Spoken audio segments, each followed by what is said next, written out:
Welcome back to Powered by Play. I'm Drew, and I'm a professor of theater at Chapman University in Southern California. I'm Avery, and I'm a theatrical scenic designer. Every month on this podcast, we explore what we play, how we play, and why we play. We believe play powers us, and that's what makes it powerful. All right, Drew. All right, Avery. Press play.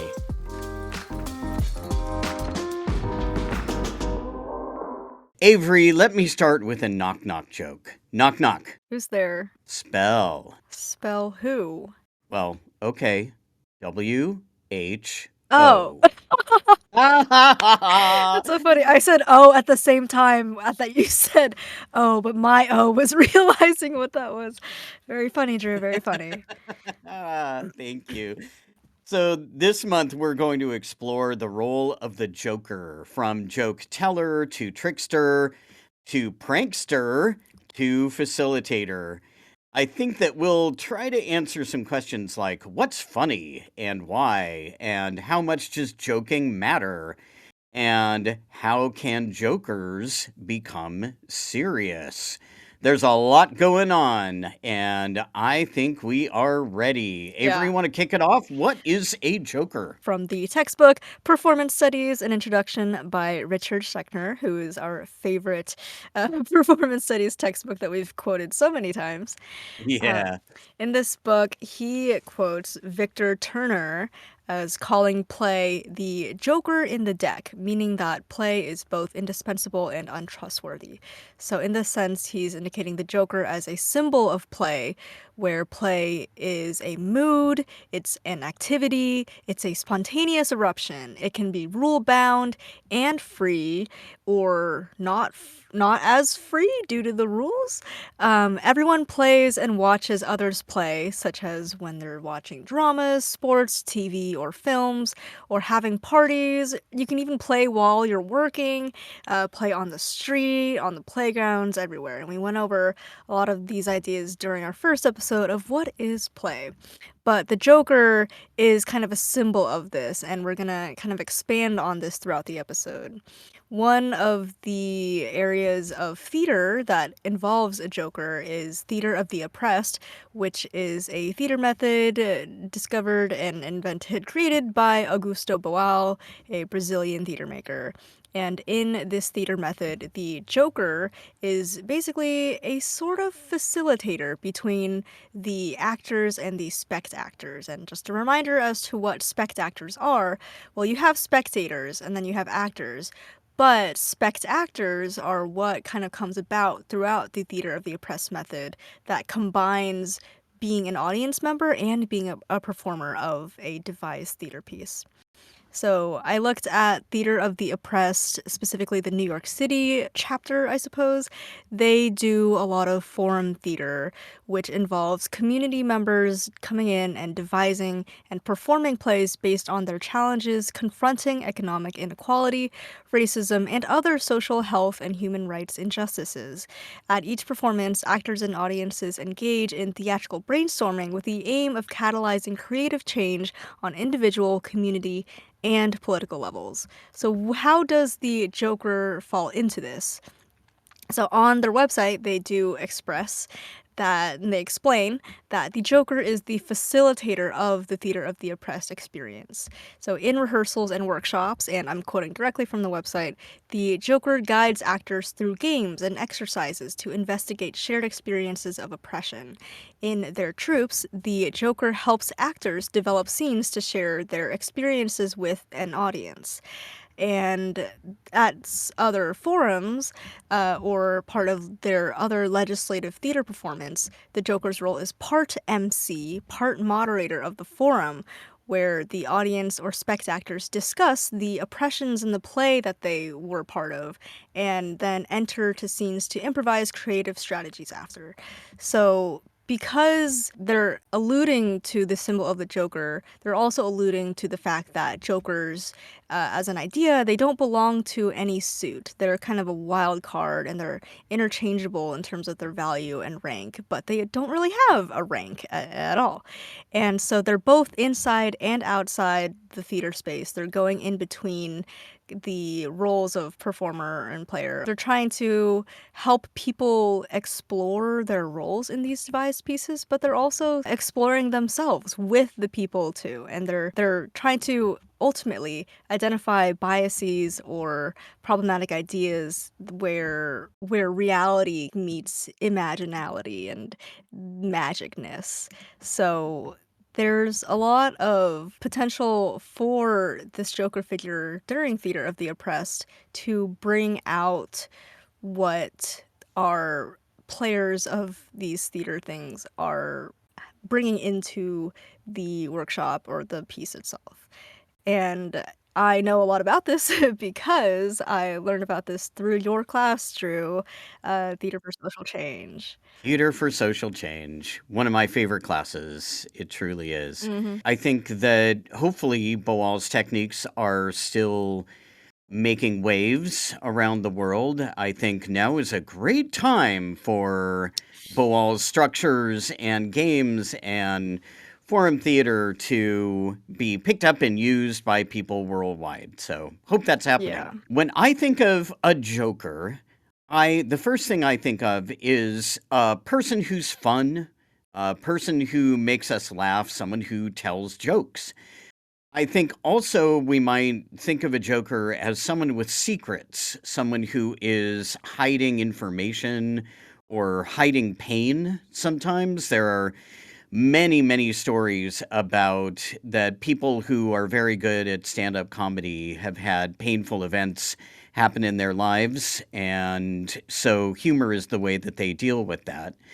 Muhammad Ali, the great boxer, had a wonderful quote. He said, "My way of joking is to tell the truth. That's the funniest joke in the world." And I love this quote. I wonder Yeah. how much jokes are not supposed to be taken seriously or how much they are supposed to be taken seriously. The common comeback to when somebody says, "Hey, what you just said hurt my feelings," or was hurtful, can be, "But I was only joking. It was just a joke. Can't you take a joke?" And I think we're starting to explore that hopefully now more in 2025 than we have in the past, and how words can be weapons, how words can be instances of power play. We'll talk about that a little further on as well. I think that they're also, when I think of jokers, I think of comic relief. Who are the joker characters who exist in a story to lighten the mood or take or give a listener or an audience member a break from something? So I'm thinking of of course, the great Uncle Iroh from Avatar: The Last Airbender, who is always talking about tea and food and hanging out in a hot spring, or basically he was a great general and now he is helping his nephew, and he's trying to help his nephew figure out who he is and who he wants to be and whether he's going to make a change in the Fire Nation. But along the way, there's going to be lots of talk about tea and maybe even setting up a tea shop in Ba Sing Se. Uncle Hmm. Iroh, one of the greatest. Yes. I also think of the droids in Star Wars, particularly in the original trilogy, C3PO and R2D2. So there's a rebellion going on. I mean, this is serious stuff. And R2D2 and C3PO were arguing about things like, "Don't say that. I can't believe you would say that to me, R2." And R2, of course, only speaks in beep, beep, whir, stuff like that. And so they have little squabbles, and they are clearly trying to bring the humor.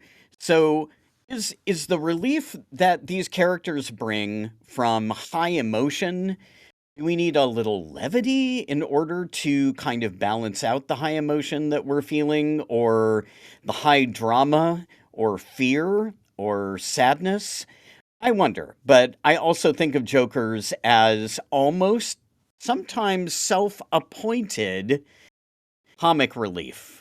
Yeah, it's Self-appointed is a really good way of putting that. And I think that's also what comedians are themselves in reality, like jesters. Well, I guess jesters back then were appointed by the king and Yeah. monarchy, but They had to they be good had at what they they did, though. yeah, exactly. They must have had something special that they were appointed by royalty to entertain really powerful people. And I like that nowadays comedy is much more democratic, I suppose. My favorite comedian is Josh Johnson, and he definitely tells the truth during his comedy, but he also loves poking fun at society and those in power, at himself, and at his heart, he's a really good storyteller. And aside from that, I've always really loved sarcastic humor growing up. As soon as I learned what sarcasm was from my older sister, I was like, oh, this is fun. I enjoy this. And I always liked doing deprecating humor against others. Like, gosh, why are you so, or just like light bullying, basically. And I'll explain, but it's like, wow, you can't even put the dishes away that fast. Gosh, and you call yourself an older sibling? I don't know, just like something like that. And it was just a light way of bullying each other growing up that was just part of our sense of humor. And I sometimes I still I'm like a 50-50 though. Like I cannot always tell when people are being sarcastic. Sometimes I can, sometimes I cannot. So that's just another sign that humor is not really it's not necessarily universal. Can it it has to like land, I guess, with somebody. It's very contextual. And I've met a lot of people and friends who don't like myself my not my they don't like my deprecating humor against them. And I learned that the hard way as a teenager when I made one of I made one of my friends cry when I made a sarcastic joke at their expense. And ever since then, I was like, "Oh, this is real. I can't just do this with just anybody. I have to be more careful about this." And so ever since I've been a lot more careful about, making jokes about other people. One of my favorite plays is Poor Yellow Rednecks by Wee Nguyen. And at the beginning of this, well, it's about Vietnamese immigrants who have come to Arkansas basically as a result of the war. They were displaced, and now they're trying to make a home for themselves in the United States. And at the beginning of this play, an actor playing the playwright introduces the play. He gives the curtain speech, and then he talks to the character of the mother. And the mother is, born from Vietnam, so of course, at the beginning, her English is broken. But she tells the playwright, I have a few rules if you want to interview me and tell my story. Let me tell you what kind of story that the white people want to hear, because only white people like to watch a play. First of all, to start off as a joke, that's a cool joke because it pokes a joke at the theater audience themselves who are watching that play, and it gets them to think about, the demographics that attend theater, which is an actual, an issue in the world. So the mother's three rules are: one, the story that you tell about me has to be true and complex, not just fun and romance. Two, if this is going to be my play, I want all the white people to sound like the way that I hear them. Let them hear all the stupid stuff they say. This is a quote from the play. And so as soon as she says this, the playwright is like, "All right, cool, we'll do this." And then for the rest of the show, all of the white characters, when they're speaking English, or actually when anybody is speaking English at all, they say stuff like, "Yeehaw, get her done, I reckon." And at one point, the kid character who's trying to learn English, he eventually says, "I will not Hulk Hogan the honky tonk piggly wiggles at Saved by the Bell," which translates to, "I will not kick kids at school," basically. And I it's such every time somebody speaks English in this play, it becomes the comedy. So it's basically it's a power reversal because when people of other countries with other native languages are speaking or trying to speak English in this country, typically white people make fun of them. They make jokes at their expense. So now the playwright is flipping that and saying, all right, this goes into the mother's third rule is that I want to talk good. I want to talk like the way you talk. And the playwright says, are you sure about that? Because I have a potty mouth. And she's like, yep. And so there's also a lot of swearing throughout the play for fun. And that also adds to like the contemporariness of it and the comedy and how now we as the audience are able to completely understand what the Vietnamese characters are saying in Vietnamese, and we get to enjoy their story the way that they want their story to be enjoyed. And writing comedy like this is truly a skill, and I definitely applaud Queen Nguyen for this. Oh man, such a great play. Both Viet Cong and Poor Yellow Yes. Rednecks. Yes. Such great plays. Hmm. And I'm thinking about what makes me laugh and what makes other people laugh. So you were talking about sarcasm. That's great. And my dad was a pretty sarcastic guy. He also, well, he's still alive. He is a sarcastic guy. I'm thinking about childhood. He also had some very dark humor in childhood, and so I kind of was exposed to that as well. My parents also loved British humor, and so my sister and I got a lot of dry wit. We got a lot of Monty Python, for example, and I think that has served us well. I'm thinking Hmm. of different types of jokes, puns, wordplay.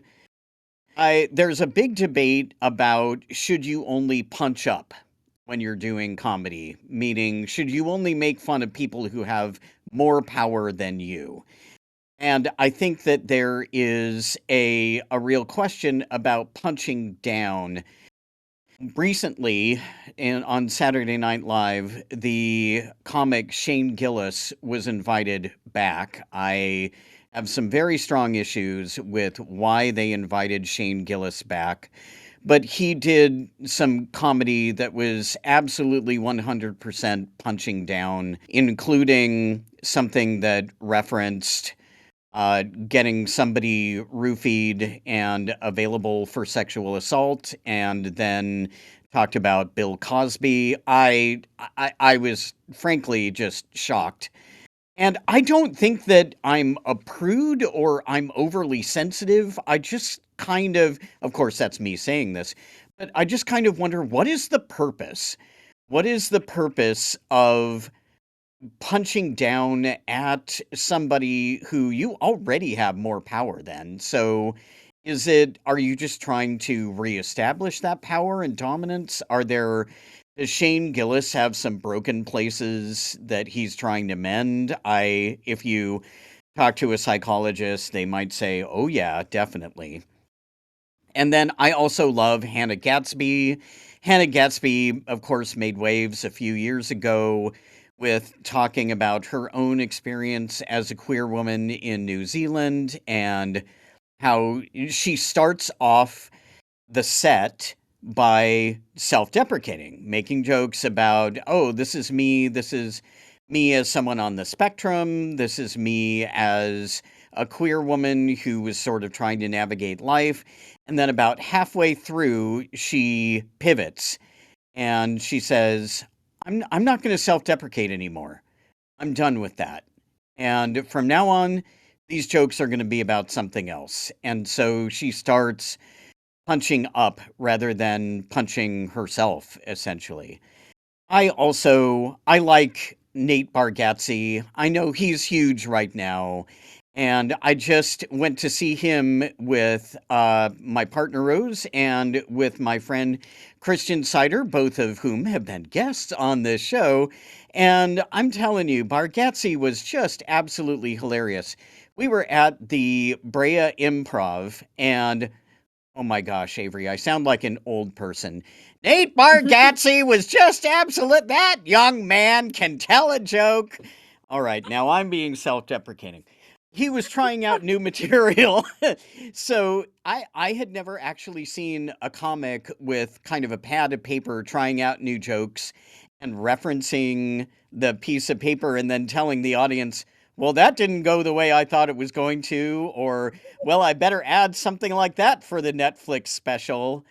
I don't know. I love the Bargatze George Washington SNL stuff where he is George Washington. He's talking about how he's going to create a new America that will have all these special things and like we're going to have a hot dog. What is that, sir? It's not a dog. All right, sir, but what is it? It's a sausage. But shouldn't we just call it a sausage? No, we are Americans and we will call it a hot dog. And stuff like I mean, it's great. So, yeah, absolutely. The history of comedy, you were talking about jesters being able to make fun of the king, the only character who can make fun of the king. In Italy during the Renaissance, Commedia dell'arte, making fun of people who thought perhaps a little too much of themselves.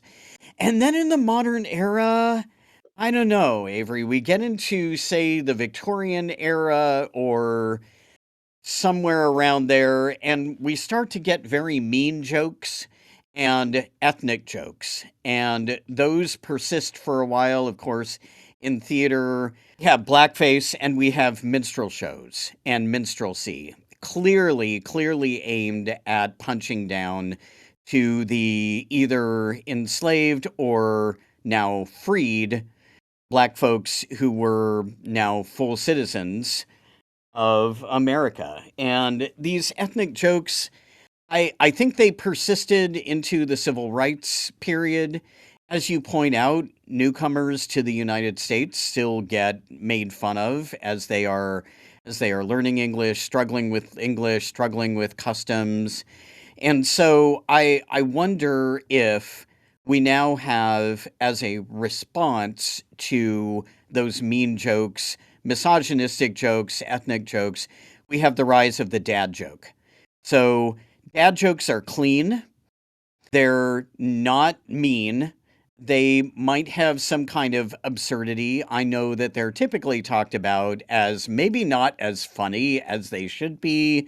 My friend Matthew, my game playing friend Matthew, who I've talked about on the show before, he said, "Oh man, your daughter's coming home from spring break. That means you're going to be full of dad jokes, doesn't it?" And I had to respond, "Well, I think I got to get a few more put in the dad joke bank." And so, Avery, I present to you my favorite dad joke. Okay. Avery, I was going to tell you a joke about time travel, Hmm. but you didn't like it. There's drama in that. There's drama! I know. My old playwriting teacher, Sherry Kramer, said every joke has what she called a perception shift, where you are sort of going down one direction, and then what you think is going to happen flips. And so now you have to deal with, oh, I have to look at what the person said in a completely different Hmm. way. And so she always encouraged us to look for places in our playwriting Mm. where we could put in perception shifts. Exactly like Poor Yellow Rednecks, where you start to understand, okay, this isn't a straight sort of biographical play. This is a play that Nguyen has constructed very carefully in order to honor his Hmm. parents. In a very fun way. So there you Yes. go. I don't know. What do you think? What is your favorite kind of humor? I have enjoyed dark humor a lot. Watching shows like BoJack Horseman and the Netflix series The End of the Effing World Oh yeah. and yeah, and Killing Eve. Oh, I Killing Eve, yeah, man. the dark humor that was in those was very I how would you describe dark humor? Well, I always think of it as there are things that scare us. There are fears that we have just every day. And one of the only ways to manage that fear is to laugh back at it or to try to own Mm, it. And so when Villanelle is killing someone in a very specific way, and you can mm, kind of see how she is thinking about this particular assassination. I think it helps you deal with that people do horrible things, and you think about ideas of justice or fear. Could there be someone who is planning something evil near you? And so Villanelle just kind of says, well, they're not going to get away with it. Yeah, where she's in the middle of being about to kill someone and she's like, who makes these sheets? They're really nice. And Yeah, then totally. after the deed, she goes and purchases the sheets for herself. 100%. Yeah.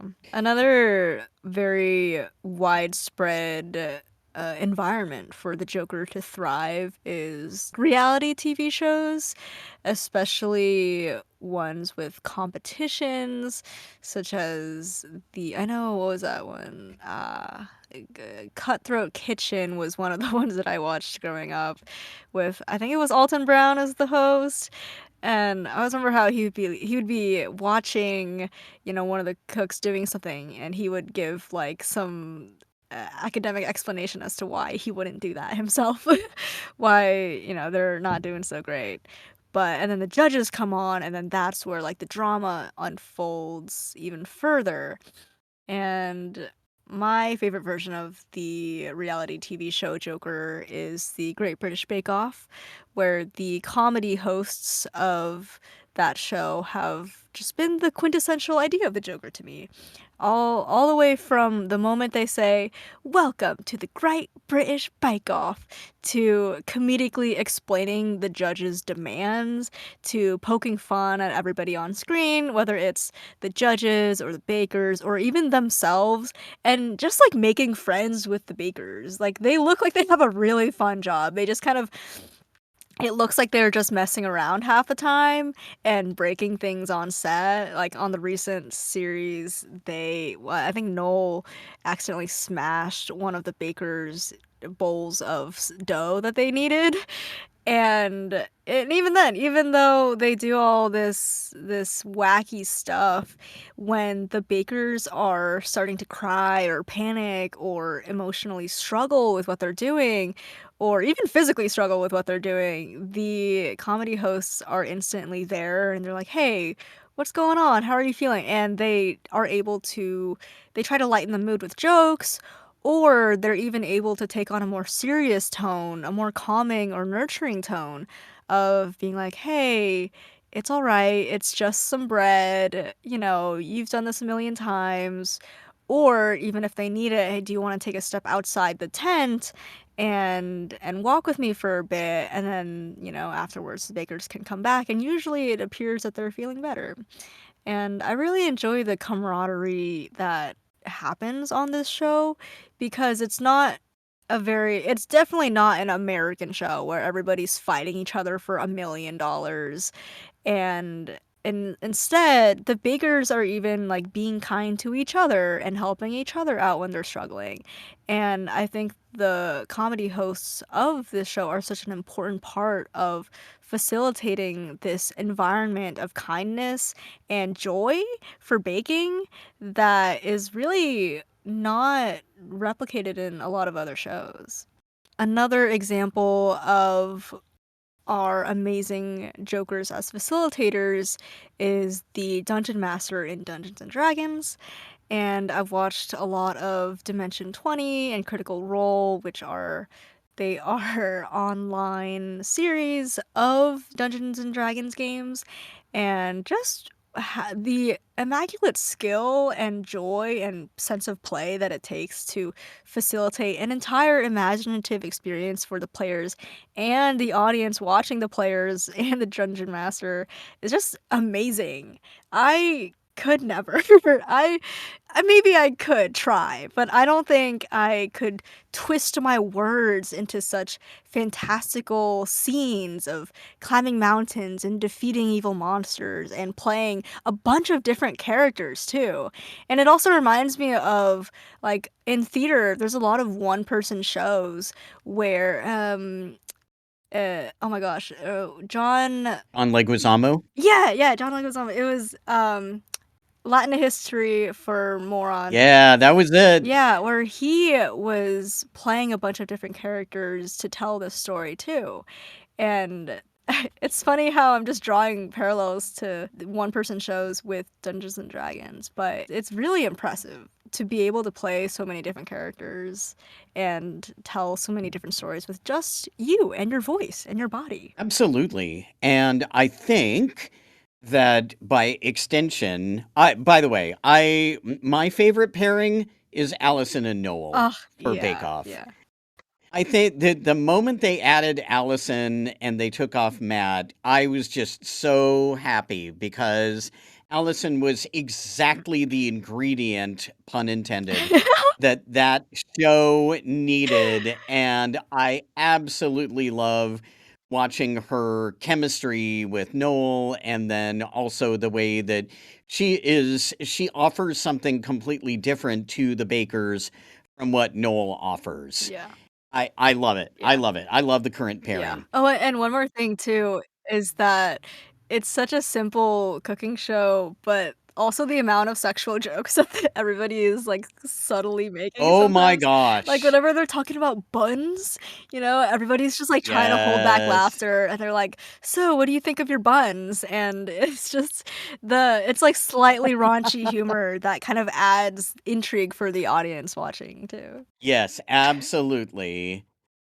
I think that another character who is on the stage, just like we can call Dungeons and Dragons a stage of the mind, probably, or we can talk about Leguizamo or other solo performers as performers on the stage.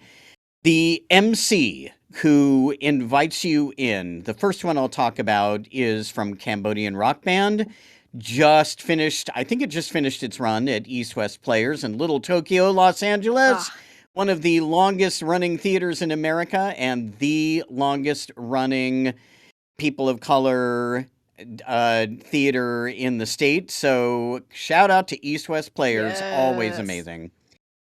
And the MC for Cambodian Rock Band does not tell you who he is at the beginning, but he welcomes you in and he says, "Welcome to Cambodia." When you think of Cambodia, you probably think of something like this. And he shows the pictures of the killing fields and the pictures of the Khmer Rouge. And he says, "But I'm going to tell you a story about this part of Cambodia." And he starts talking about bands and music and life, and you sort of think, man, I'm with this guy. He is highly charismatic, and he is the one who breaks the fourth wall and pulls the audience in and teaches them, just like Leguizamo teaches you about Latin American history. The MC teaches you about what is going on in Cambodia and why you should visit. And then it is revealed, this is a spoiler for anyone who hasn't seen this show. It happens, oh, I don't know, like a quarter of the way through Act 1 or a third of the way through Act 1. He suddenly reveals that he is actually the head jailer of the horrible camp, concentration camp slash death camp that he was in charge of, a former public school that is now a death camp for the Khmer Rouge. And he says, and so this is me, and his name is Doik. And so Doik says, so I'm the one who's been talking to you this whole time. And everyone in the audience goes, boo, or at least they did when I was there. Sort of a pantomime-esque, you're the bad guy. And he's like, oh yeah, boo, boo, boo. And then he ends up interrupting the story of the main character and telling his story instead. And he says, and so since this is when I enter the story, now this is when it gets a lot more interesting. So the author of Cambodian Rock Band is the great Lauren Yee, also one of the producers of Interior Chinatown. Laura Yee is doing amazing stuff. Can't wait for more from her. The other MC that I wanted to talk about is the MC from Cabaret. So cabaret's been around for a while now, and I think one of the most iconic recordings was Joel Grey as the MC. He won the Best Supporting Actor Oscar, and he was very much a trickster or a joker navigating between the audience and what was happening in the movie or what happens on stage. And in this most recent production, Adam Lambert is playing the MC. So I don't know if you saw this, Avery, but there is one particular song in the show called If You Could See Her Through My Eyes. And it's when Berlin is becoming more and more in the grip of the Nazi Party. So Cabaret takes place in the years between World War One and World War Two, and the Nazis are slowly gaining power, slowly. And so the composition of the Kit Kat Club is changing. And you kind of start understanding that there's a shift, and the performers are starting to cater to a Nazi sensibility and sense of humor. If You Could See Her Through My Eyes is a song with a very specific perception shift. You're led down the garden path, and you think that it's a silly story about a man and his girlfriend who doesn't seem to fit with him. And then the hammer drops at the very end of that song, and it becomes an anti Semitic joke.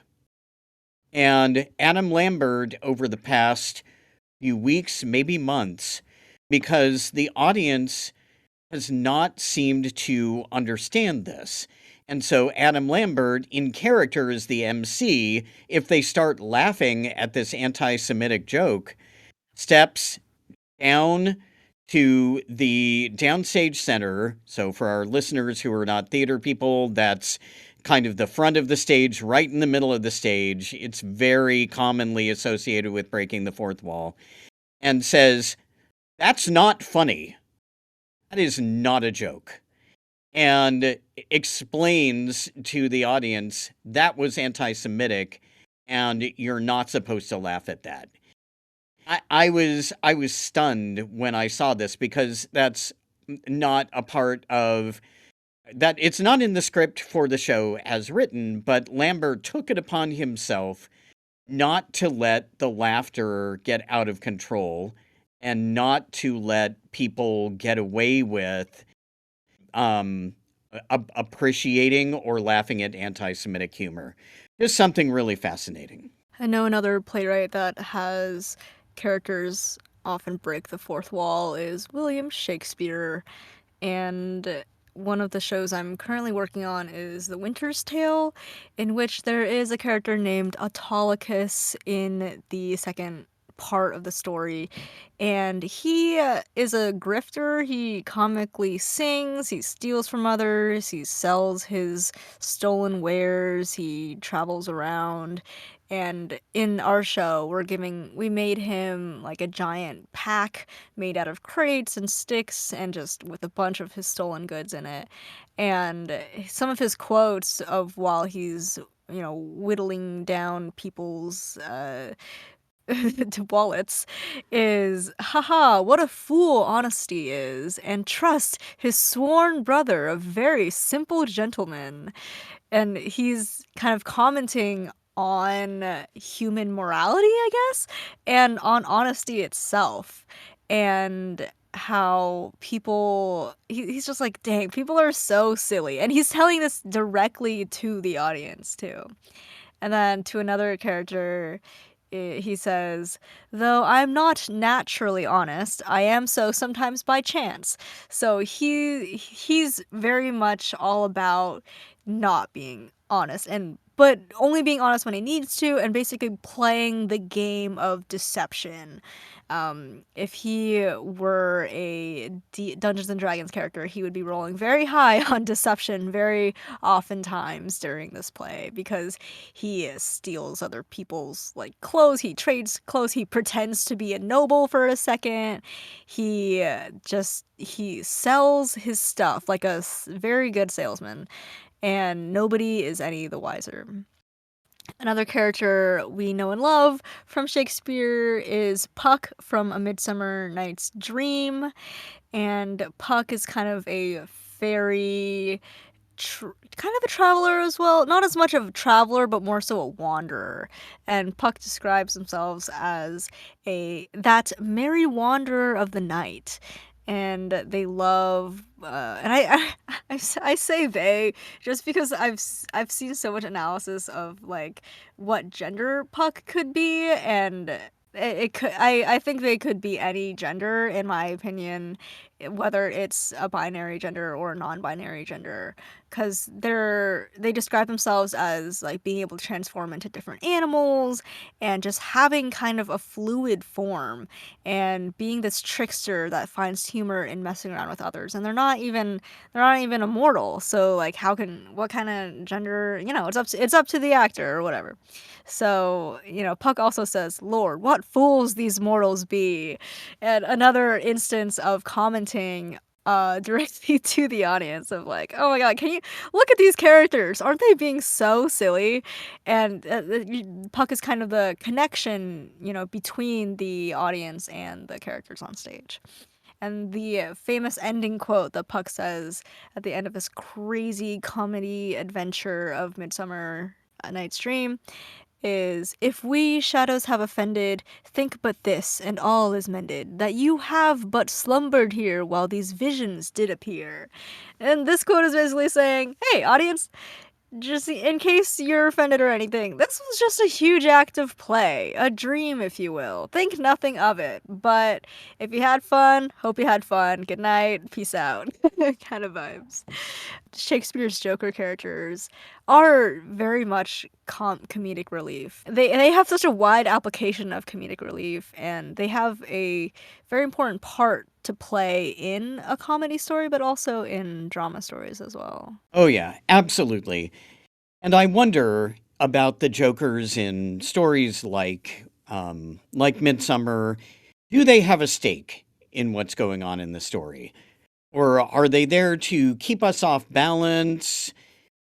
Tricksters in animal tales like Anansi the spider or Coyote in Native American tales, they typically figure out ways to get what they want, just like the character from A Winter's Tale who's like, I can't believe what I can get away with here.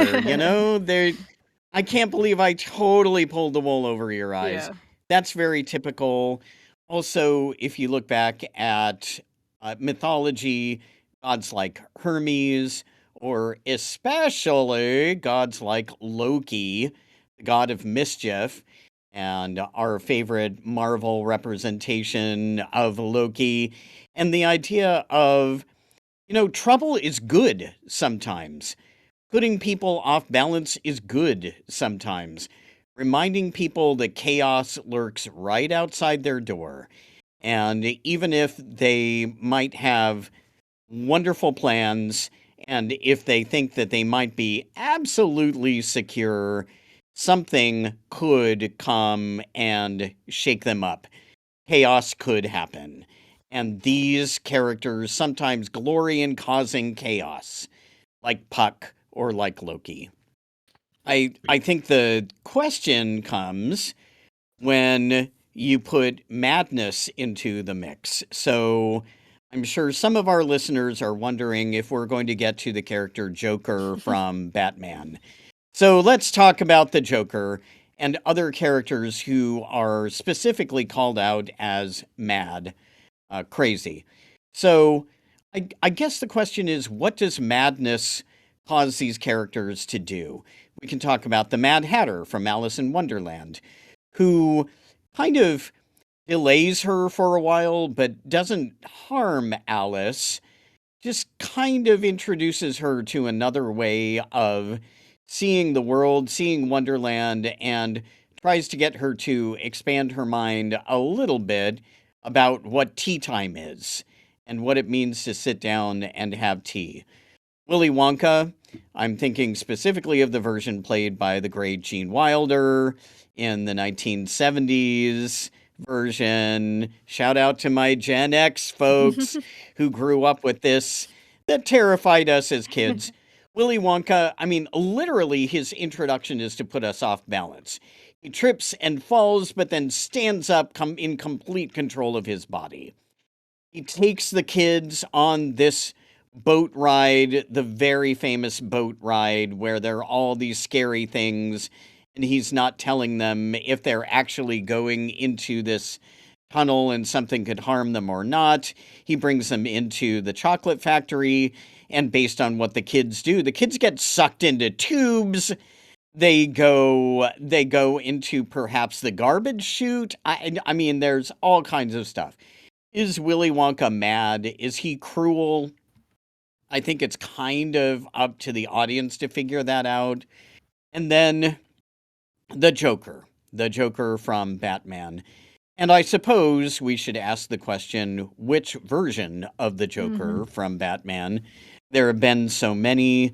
The comics version famously had he wanted his backstory to be multiple choice, right? He didn't ever want to say, this is how I became who I am. But the Joker is there to challenge Batman and to put Gotham on notice that they are not safe. In the movie The Dark Knight, famously he is described as just wanting to watch the world burn. In the comics, he often will have ha ha ha ha ha written all around him when he's laughing. Just kind of, is he laughing or is he laughing in his mind? And then the most recent, the Joaquin Phoenix Joker, which just kind of right up front, I was not a fan of this approach. I know that it did very well and a lot of people loved it, but for me it kind of cut against what the Joker is supposed to be, and they came up with a long description for exactly what kind of challenges he has. He has this kind of Tourette's like uncontrollable laugh that makes him a target for people, and he essentially, his upbringing and the way he's been treated by society has pushed him around so much that he has become in scare quotes mentally ill, and that is what is causing him to take out violence and destruction on the city of Gotham. And I don't know. I it it seemed to me like an easy answer for a character who is not supposed to have easy answers. Famously, he has said that it was the result of one bad day, right? One bad day can change someone, can turn them into a version of themselves that they don't want to be. And this was specifically showing the one bad day or series of bad days for Arthur Fleck. I as a kid grew up with the Joker from the 1960s. They did reruns of the old Batman 1960s campy thing, and so Cesar Romero was the Joker, and he always seemed like a very goofy but not necessarily sinister. He definitely wanted to mess with Gotham, but he never got that close to actually killing people. He would threaten them, but then they would be saved. Hooray! That kind of thing. And then Jack Nicholson played the Joker in the Tim Burton version and kind of changed that character and what he was trying to do, because he was trying to get revenge on the mob that had kind of set him up. So he was as angry with the bad guys as he was with Batman or with the other Gothamites.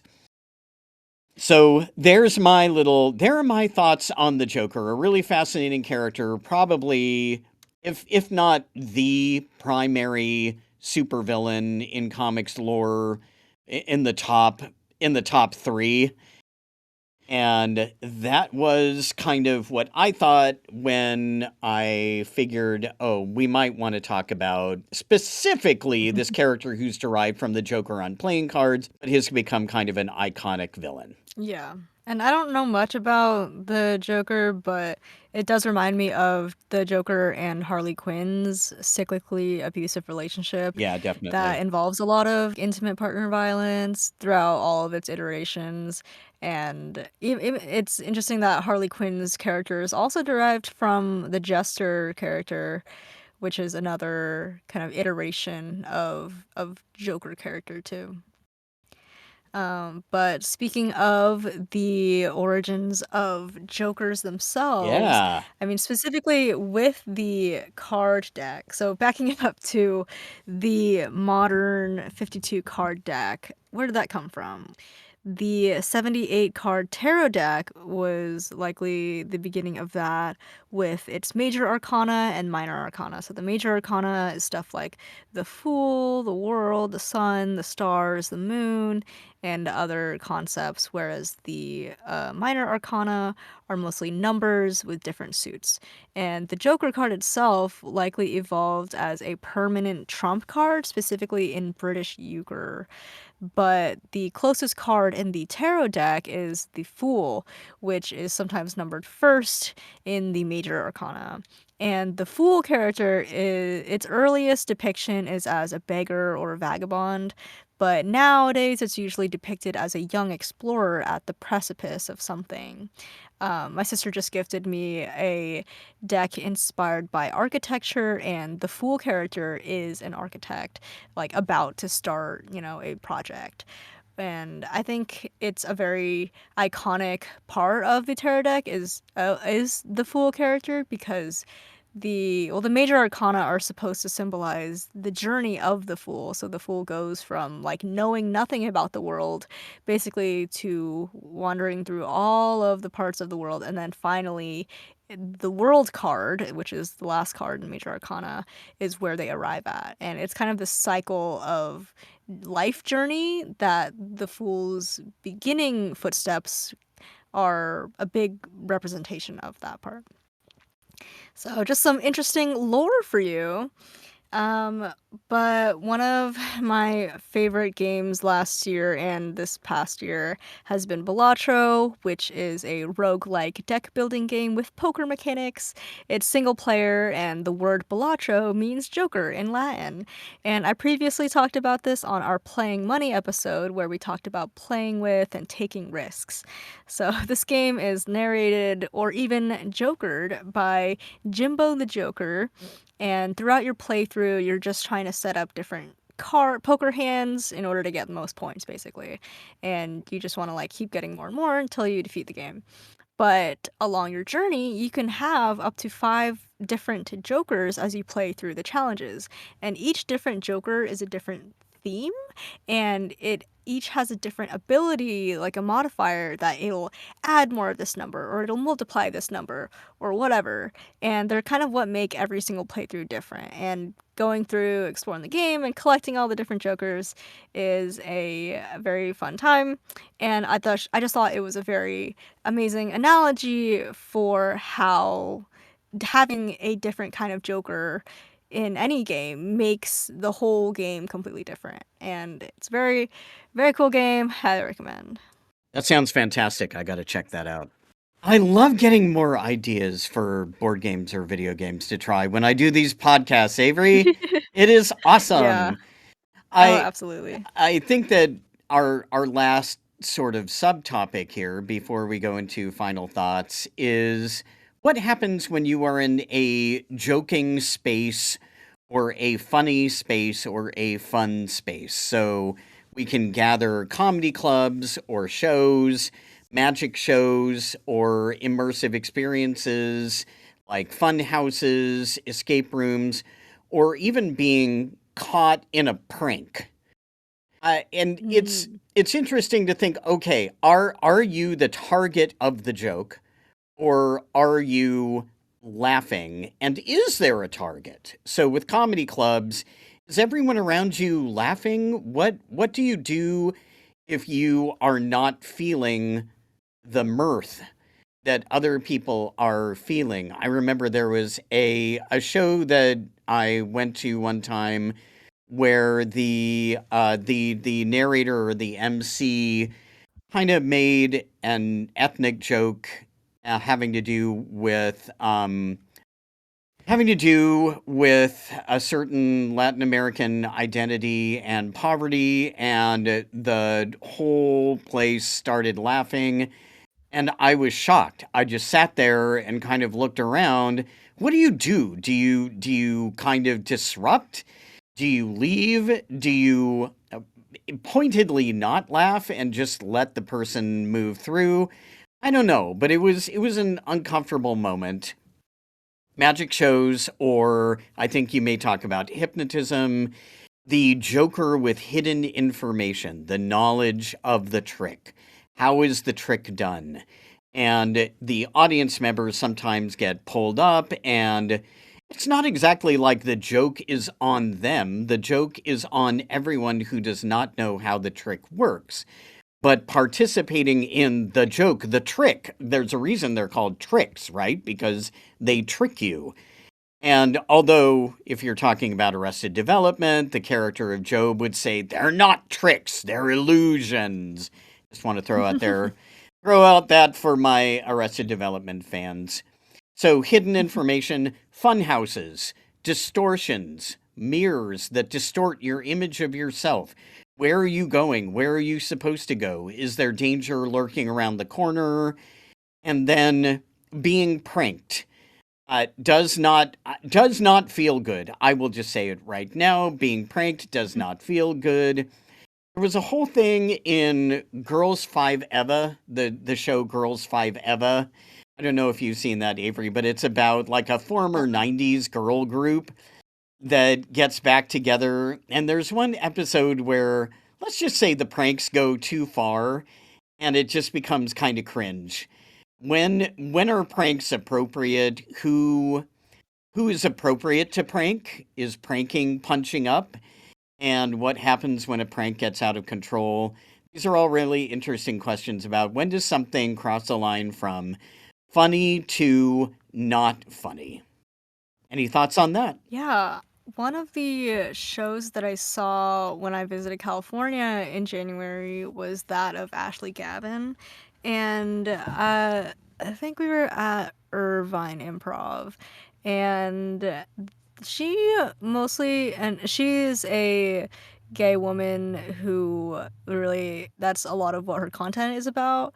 And she did a lot of crowd work, which is when the comedian kind of interacts with the first few rows, specifically, talking to them about like, hey, who are you? Where are you from? Why do you look like a old professor? And also interacting with the rest of the crowd of like, through and through. And I think it was funny in the moment because she was basically making fun of the people in her front rows. There were people who definitely had the hots for her, people who were like confused, and we were laughing at. The show had a lot of focus on the audience members, and while it was funny in the moment, when I left, I felt like I didn't really know more about her as a person, which was what I would have probably preferred. I think because like when when I say I like Josh Johnson so much, it's because of his storytelling, whereas Ashley did have like a lot of storytelling, but mostly related to like sexual experiences or smaller things. And I didn't really leave the show learning more about like their life or her just deeper stuff. I think that's probably just me. Like I just probably prefer deeper stuff when it comes to comedy, whereas I'm sure there were other people who maybe that was their favorite show of all time. I also grew up seeing like comedy hypnotists and magicians at fairgrounds or other events. And yeah, you're very right about like the illusion of it all. Like there's a lot of rehearsal that goes into it. And even there was this one show I watched as a kid where it was like a masked magician. And then after the commercial break, he would like reveal how he did his tricks. And I thought that was really cool because you get to finally be in on the illusion too. And I have also played a lot of escape rooms, and I've also worked as a game master at an escape room. And when you are playing a character in the room, you can be either like just the voice. So maybe you are voicing the a painting, like I did, like I played in a room in California once. Like you are the voice of a real life painting, and you get to give people hints, make fun of them because it's like a circus themed room, and or there was also one that was like a magical plant puppet that was talking to us, and then there there are also opportunities for a real whole live actor to be in with you. Like when I played The Last Supper at Quest Tavern, the name of the character Lord who was with us was Lord Garrick, and he was very intimidating. He had a massive sword that we were supposed to like exorcise. We had to at one point try to grab his keys off his belt, which was very nerve-wracking, and he was just so intimidating. And he was like, "Well, I'm gonna leave to get your meal. Now if I see any item out of place when I come back, it's gonna be the end of you or whatever." And we were genuinely terrified. Oh, And yeah, I highly recommend this game. But the fact that, because when you're playing an escape room, usually you just tear it apart and you're like, oh, what's there? Let's find all these clues. But the fact that we had an extra objective to put everything back together as we found it was extra just heart pumping and very, very exciting. Um, and he was also like he was both funny too. I think he was asking like what are our names or like what are our jobs, and I wasn't sure if we were supposed to role play or not, so I was like, I'm a rogue, and he was like, okay, I was just trying to ask you what you do. Interesting. And we were all like giving like, yeah, I'm a bard. I'm a barbarian. But he was just like, okay, sometimes people just say they're an accountant or something, but okay, we'll go with this. that is But great. I love yeah. that. As somebody who has also run a lot of escape room groups, like some escape rooms also have a TV screen where I can like type out hints and show them how much time they have. And sometimes they would communicate with me in funny ways, and I would put like a smiley face on the TV or something for them. Or when I would run the horror themed escape room, we would do like a creepy voice through a voice modulator through it. So all in all, I think the escape room experience is very dependent on the game master that you have and the joker that you have with you, because even the like I don't think escape rooms would be the same if you were just dropped into a installation room and then left to wander through it and find stuff. I think the premise of the escape room needs the Joker character in some form to tie you to the plot and the objective and what you have to do. Yeah, agreed. And that's what makes an escape room different from, like you said, an installation like Meow Wolf, where Yeah. Meow Wolf is more open world, you're exploring. Sometimes you can find an objective in a way, but most of it is just trying to understand where are you, when are you, who are you, and what is this space, this imaginative, beautiful space that's been created. Yeah. Well, I think before we do sort of final thoughts, I wonder about the people who tell jokes and why they tell them, people who use themselves as the butt of the joke, people who use others as the butt of the joke. We've talked quite a bit about this. It does seem to have something to do, at least to me, it seems to have something to do with holding power, taking power, not letting other people have power, i.e., I'm going to make fun. I'm going to tell short jokes about myself so that other people won't tell short jokes about me. Or Mhm. that was what Hannah Gatsby was talking about, and then she kind of took control and she said, "No, I'm not going to do that anymore." But having secret knowledge, knowing that there's something that you know, or knowing that there's something funny that you're going to challenge somebody with, and how you challenge them is up to you.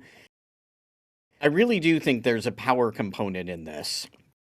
And Freud talked a lot about jokes and humor, and his thoughts were that it was part of the unconscious, that jokes helped us work out our fears and our desires, that things came out in jokes the same way they came out in dreams. And they're also a way to get further into ourselves and the things that we wish weren't as funny as perhaps the world has made them, right? The fact that the world sometimes is absurd, and we wish that it were less absurd or less chaotic. And so maybe in this tiny way, we can come up with a way to laugh back at the world or laugh back at our place in it. And Mhm. do you have any final thoughts before I tell one last dad joke? Oh gosh. If I were to ever be an actor, I would love to play Puck in Midsummer Night's Dream. Oh, Not that I yeah. am an actor right now, but I think I wonder what it is like to fully embody those kinds of roles that are really all about play and messing with people in especially as a magical fairy in a magical forest. But as a scenic designer, I'm glad that I get to work on these settings around these kinds of stories because, gosh, when you get to watch Autolycus steal stuff during your rehearsals on your set, ugh, it's so satisfying. But yeah, that's my final thought. Oh, yeah, absolutely. Okay, well, I got this last dad joke from a fellow dad, my Uncle Okay. Gary. Here it is. Mhm. Avery, what do runners eat before a race? What did they eat? Nothing. They fast. We'll see you next month, listeners.